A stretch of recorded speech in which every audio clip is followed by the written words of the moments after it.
పార్వతీపురం వెళ్దాం. మనం పార్వతీపురం మన్యం ప్రజలకు ఒక గుడ్ న్యూస్ అని చెప్పాలి. ఏనుగుల గుంపు బీభత్సానికి చెక్ పెట్టడానికంటూ కుంకి ఏనుగులు అక్కడికి వచ్చేసాయి. డిప్యూటీ సీఎం పవన్ కళ్యాణ్ చొరవతో రంగంలోకి దిగాయి.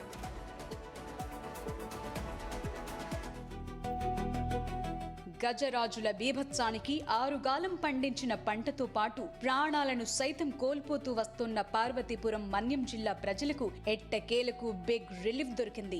మన్యం జిల్లాకు కుంకి ఏనుగులొచ్చేశాయి. డిప్యూటీ సీఎం పవన్ కళ్యాణ్ చొరవతో జిల్లాకు చేరుకున్నాయి కుంకి ఏనుగులు. దీంతో పార్వతీపురం ఎమ్మెల్యే బోనల విజయ్ చంద్రతో పాటు జిల్లా అటవీ శాఖ అధికారులు కుంకి ఏనుగులకు ఘన స్వాగతం పలికారు. రైతులకి మరీ ఎక్కువగా ఆర్థిక నష్టం జరగకుండా ఉండడానికి ఏనుగులు వచ్చాయి. ఇందాకలే సిఎఫ్ఓ గారు కూడా చెప్పున్నారు మీ అందరికీ. అది టెక్నికల్గా ఏం చేస్తాము, ఎలా చేస్తాము అనేది. ఈ వాతావరణంకి వాటికి సర్దుకున్న తర్వాత, ఈ వాతావరణం చుట్టూ తిరిగిన తర్వాత ఏనుగుల దగ్గర తీసుకెళ్ళడం, ఏనుగులు తీసుకురావడం, ఇది ఆ ఒక్క విషయమే కాకుండా ఇది ఒక డైవర్సిటీ పార్క్గా చేయాలనేది గౌరవ ఉప ముఖ్యమంత్రి గారి ఆలోచన.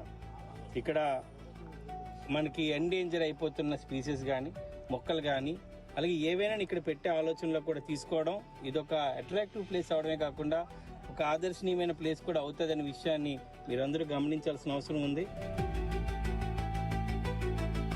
పలమనేరు నుంచి మన్యం జిల్లా సీతానగరం మండలం గుచ్చిమిలోని సంరక్షణ కేంద్రానికి చేరుకున్నాయి కుంకి ఏనుగులు. వీటి పేరు జయంత్, అభిమన్యు. 9 సంవత్సరాలుగా పార్వతీపురం మన్యం జిల్లాలో తిష్టవేసి బీభత్సం సృష్టిస్తోన్న ఏనుగుల గుంపుకు చెక్ పెట్టబోతున్నాయి జయంత్, అభిమన్యు. కుంకి ఏనుగుల రాకతో మన్యం జిల్లా రైతుల కళ్లల్లో ఆనందం కనిపిస్తోంది. కుంకీలతో అడవి ఏనుగులను తరలించే ప్రయత్నం చేస్తున్నారు అధికారులు. ప్రభుత్వం తీసుకున్న చొరవతో స్థానిక ప్రజలు హర్షం వ్యక్తం చేస్తున్నారు. కుంకి ఏనుగుల రాకతో తమ ఇబ్బందులు తొలగిపోతాయన్న ఆశతో హర్షం వ్యక్తం చేస్తున్నారు మన్యం వాసులు. వీలైనంత త్వరగా అడవి ఏనుగులను తమ ప్రాంతం నుంచి తరలించాలని కోరుతున్నారు.